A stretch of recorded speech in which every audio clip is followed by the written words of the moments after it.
Ladies and gentlemen, since 1933, the legendary Wheeling Jamboree has touched the hearts of millions of country music fans, presenting the best in live country music entertainment. And now, live from the Capitol Music Hall in Wheeling, it's Jamboree USA. Well, they're gonna put me in the movies. They're gonna make a big star out of me. For over 70 years, Jamboree USA has shot many a star into the heavens, not on film, but through the radio. In my hometown, the Jamboree is really very, very important. It's such a huge part of the culture of the Ohio Valley.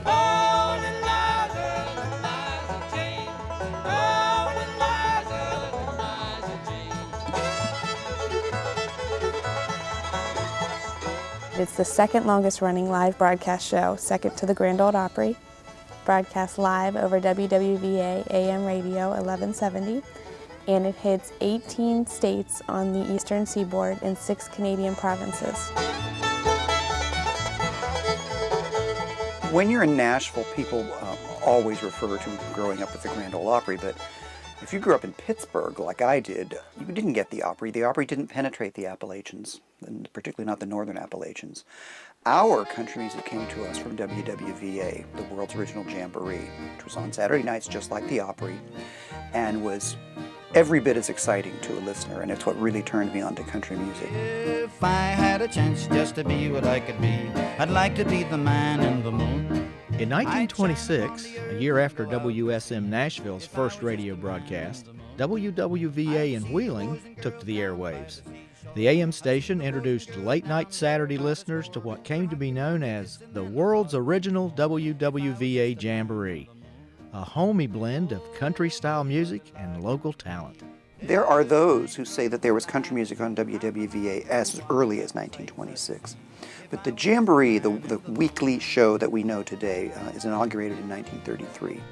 In April 1933, WWVA gave in to listeners who wanted to see their musical favorites in person. The Jamboree moved from the studio to Wheeling's Capitol Theater. Hello, Walls. Though the show has found other venues, the Capitol has remained home to the Jamboree since 1969. Built in 1928, the hall is now West Virginia's oldest theater and home to both the Jamboree and the Wheeling Symphony Orchestra. One of the things that gave the show its distinctive quality was the move to the Capitol Music Hall.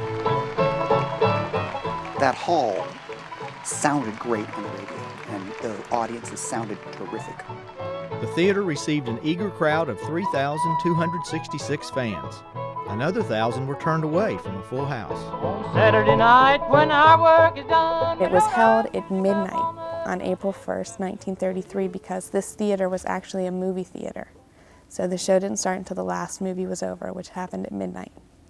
And so then everybody came just to hear local performers. There were no big names on those first shows of the Jamboree.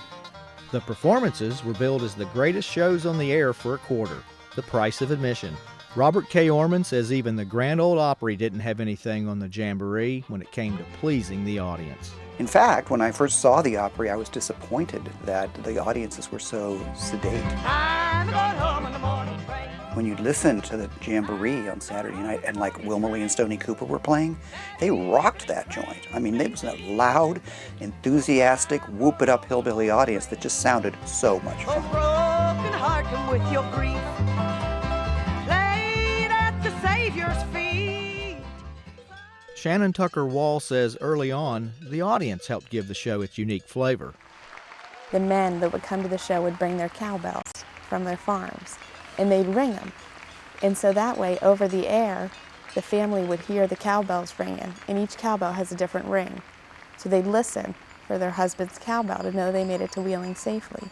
And still today, people bring in cowbells, and they ring them. Despite its down-home appeal, the Jamboree became a trendsetter. There were very, very few female stars at the Opry until well into the 60s. And from the get-go, WWVA had a large stable of female stars. They have a certain kind of moxie, and I think that is something that characterizes West Virginia's female performers. One morning past daybreak, as the crowd slowly gathered, Wilma Lee and Stoney Cooper became staples of the show. When you hear Wilma Lee Cooper sing You Tried to Ruin My Name or Walking My Lord Up Calvary Hill, I mean, you're hearing mountain. Now she drinks whiskey and she drinks gin. She puts me in the doghouse time and again. She does the doghouse boogie, doghouse boogie, the doghouse boogie. The Jamboree also attracted West Virginians like Cabell County native Hawkshaw Hawkins and Raleigh County's Little Jimmy Dickens. Just as Wilma Lee and Stoney Cooper had that rock'em sock'em belted out mountaineer style, that was what Jimmy Dickens had too. Well, I loved her then and I love her still. Cross my heart, I always will. He was a no-holds-barred, reared-back Appalachian singer, just like Wilma Lee Cooper was. That was a certain quality that the Jamboree, many of the Jamboree acts had, was that sort of mountain sound. In the beautiful hills, in the midst of her own county. Then there was Andrew Smick, a.k.a. Doc Williams, who brought his Border Riders in 1937. He was with the Jamboree longer than Roy Acuff was with the Grand Ole Opry.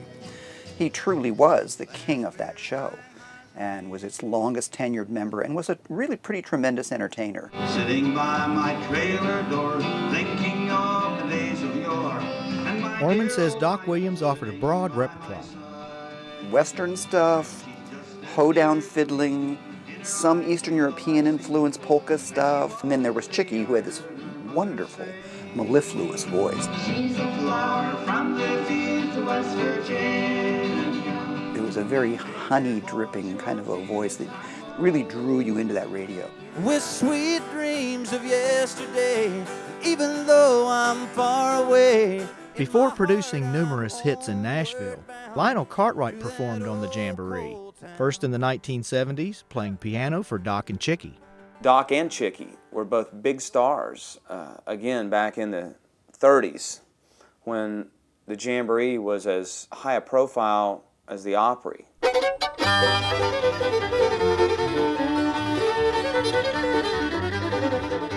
Between 1926 and 43, WWVA went from 50 to 50,000 watts. The Jamboree, in its first 20 years, became a national institution. Pieces of mail by the thousands arrived each week from nearly every state in the Union. As countless millions listened on the radio, over 1,750,000 fans flocked to Wheeling to see the show for themselves. It's home for a lot of people on a Saturday night. They turn it on the radio when they can't come in, and when they're around the area, they stop right in to see it. It was burgers and fries and cherry pies. In 1971, fans waited hours to see Charlie Pride perform before capacity crowds. The Country Music Association's male vocalist and entertainer of the year played 4 sellout shows before more than 10,000 people. And I had a seat on the very front row, and I watched it all on my radio. Lionel Cartwright grew up in Mason and Marshall counties. He got his big break on the Jamboree in 1978 when he sat in with the staff band playing piano. Just before the start of the show, power went out in the theater. They passed out those little sticks you break and they glow in the dark, so there's 1,000 of those things bobbing up and down out there. The only instrument that night on stage that would work without electricity was the piano.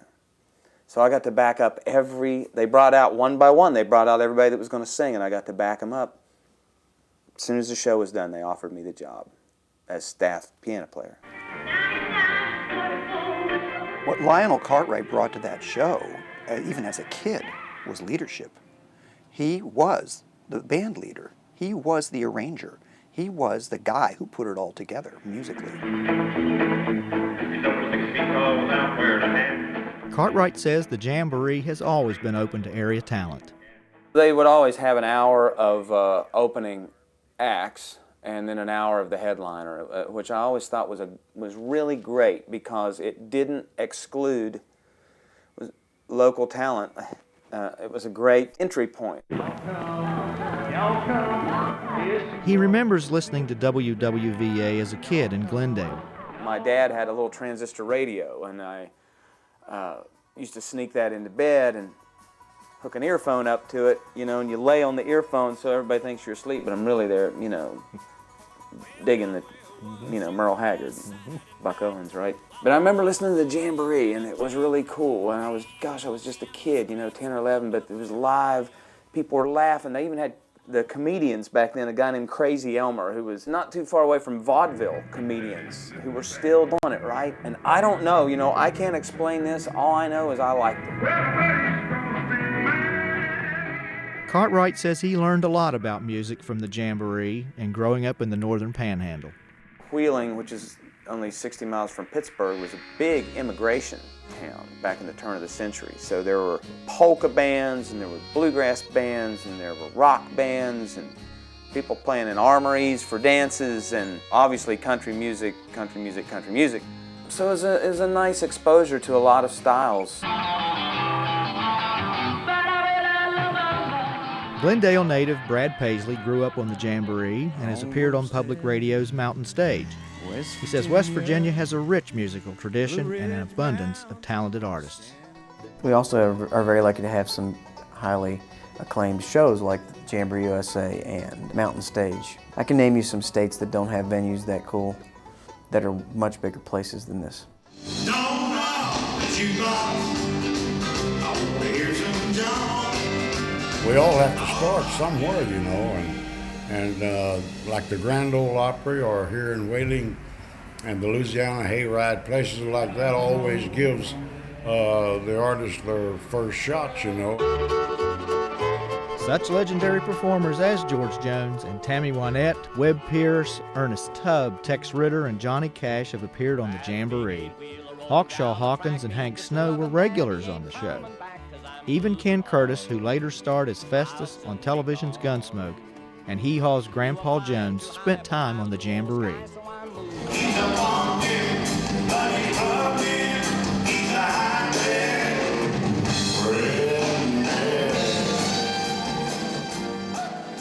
Stage manager Lisa Mountain Beck believes Wheeling, West Virginia represents a cultural crossroads where history, coal, and steel converge with good music, folk and country included. We're generally working class people who understand and embrace country music in a way that you might not get in a huge urban area. It is that hard-working, hard times, making something from nothing that is the root of folk and country music. Even when it's slick and well produced, there's still that ring of truth in it that moves people. Jamboree's wonderful. You always are treated very nice, and always support the Jamboree. They do a good job with the tours coming in. Each year, in addition to ticket sales, the Capitol Music Hall, Jamboree USA, and Summer's Jamboree in the Hills bring an estimated $10 to $15 million to the local economy. For decades, Wheeling has looked to the Jamboree to help promote the city's culture and spur economic growth. While the music is very different from that of the Wheeling Symphony, which shares the same concert hall with the Jamboree, country music addresses itself to the same basic questions of existence, life, love, and death, that the great works of classical music deal with. That the symphony and the Jamboree exist together is a clear demonstration of the diversity of life in the city.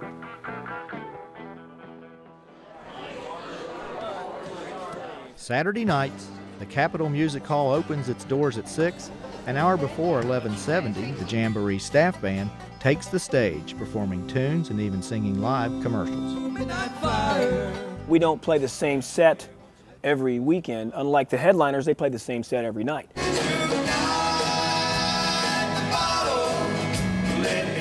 Roger Horde first joined the Jamboree in 1971. We do different sets every show, and just the possibility of crashing and burning in front of all these people, it can get really exciting. Ran away for the first time. I was on boy's home, band. Rode home was on my back.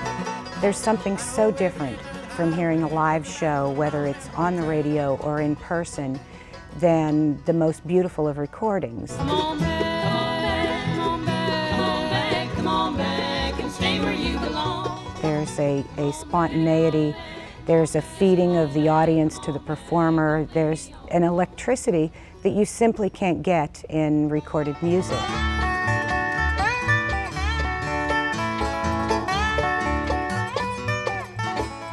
For that reason, Lisa Mountain Smith expects the Capitol Music Hall will remain open and the Jamboree's on-air light will stay on for many years to come.